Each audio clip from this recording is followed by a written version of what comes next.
আজকে মুই আপনাগুলোকে শেয়ার করবো মোর বইনিগো বাড়িতে আওয়ার পরে আমরা আশেপাশে ঘুরে কি দেখলাম। তাই বেশি কথা না কয়ে চালান শুরু করি। আসসালামু আলাইকুম বরিশালের জনগণ, আপনারা ব্যাপারকে কেমন আছেন? মুই কিন্তু ইয়াকসের ভালো আছি। আর মোর বরিশালের বাইরে ভাই বোনেরা আপনারা ব্যাপারকে কেমন আছেন হ্যাঁ কিন্তু কমেন্ট বক্সে অবশ্যই জানাই যাবেন। তাই মুই তো চলে গেছিলাম মোর বইনিগো বাড়িতে, হ্যাঁ তো আপনারা অনেক জানেন কারণ মোর নানাক বাড়িতে প্রথম গেছে ইন্দে বেড়াইয়ে টেড়াইয়ে হেয়ে পর গেছি মোর বইনিগো বাড়িতে। এখন সন্ধ্যার আগে কি মোর বইনের ছেলেটা আবার কইতে মানে ওর সবসময় বাইরে নামার ইচ্ছে, কিন্তু এত ও বাইরে নামতে পারে না বেশি একটা। তাই হেলে গিয়ে মুই আবার সন্ধ্যার আগে আগে একটু লইয়ে বাইরেছি ওরে, যাতে মনে করেন যে ওর একটু মনটা খুশি হয়। তাই একটু সামনে হাঁটতে হাঁটতে যাইয়ে পর দেখি যে এই সাইড এরকম সুন্দর একটা জায়গা।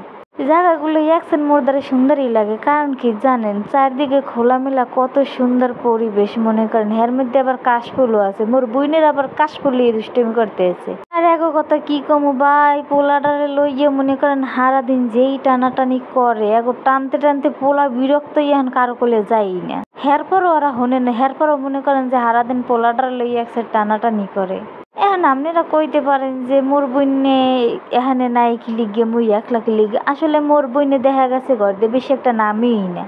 আলহামদুলিল্লাহ সে এখন পর্দা করে, বুঝছেন। এই পর্দা করার কারণে হ্যাঁ বেশি একটা বের হয় না, তাও বিকেলবেলা বের হয়, বের হইলে সে পর্দা সহিতই বের হয়।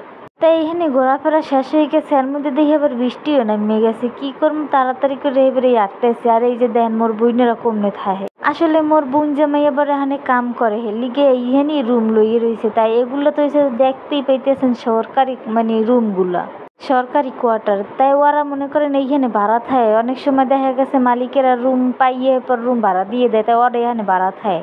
তবে রুমগুলো মোর দ্বারা ভালোই লাগে, মানে পরিবেশটা সুন্দর লাগে। মনে হয় যেন ইন্ডিয়ার কোনো একটা ভাইব আছে, সবগুলোই এক। তারপর চারদিকে পুকুর খাল, এরপর রাস্তাঘাট সব কিছুই সুন্দর। আজকে আপনি মনে করেন মোর বোনের ঘরটা একটু দেখামো যে কেমন। আসলে কি জানেন বেশি একটা না, আবার উঠতেও বেশি দিন হয় না, মানে ঘরটা ঠিক মতো গুছাই নেওয়া হয়নি। আর এই যে ঘরের সামনে কতখানি জায়গা, এই জায়গার মধ্যে মনে করেন কত মানুষ কত কিছু গাছ গোছ লাগাইয়ে হেইয়ের পর মনে করেন তরকারি মরকারি খায়, অনেকে আশমুরা ফলে সামনে। এই তো কত কাজ এখানে করে। আর এই যে দেখেন ঘরের মধ্যে ঢুকতে আসি মোরা, দেখেন এখানে কিরকম দেখা যায়। তাই প্রথমেই মুই দেখামু কি জানেন একটা রুম, যেই রুমটাই মনে করেন যে খাওয়া লওয়া হয়, মোর বোনের খাওয়ার রুম এইটা। তো এখানে হুদে ফ্রিজ আর হইছে যাইয়া শোকেস, এরপর খানা ডুলনি মেশিন দিয়েই রাখছে। আর হেয়ে পর এইটাই সে রান্নাঘর, বুঝছেন। রান্নাঘরটাও দেখতে ভালোই লাগে। আর এই যে রান্নাঘরের মধ্যে হুদে একটা সুটকে কি কয় রান্না খানা ডুলনি আর কি। আর এখানে হইছে যাইয়া ওয়াশরুম। ওয়াশরুমটা বেশি একটা মজা লাগে না, কারণ এই জায়গার ওয়াশরুমগুলো ভালো না বেশি। বেসিন দিয়ে দিয়েছে মনে করেন একটা আটকাটকার। এই রুমের মধ্যে পুরো বোনেরা থাকে। তাই আজকে আপনাকে অনেকখানি জায়গায় দেখাইলাম, বুঝছেন। তা রুমের মধ্যেও একটা আছে, বেসিন আছে। তাই আজকের ভিডিও এই পর্যন্ত। ভালো থাকবেন, আসসালামু আলাইকুম।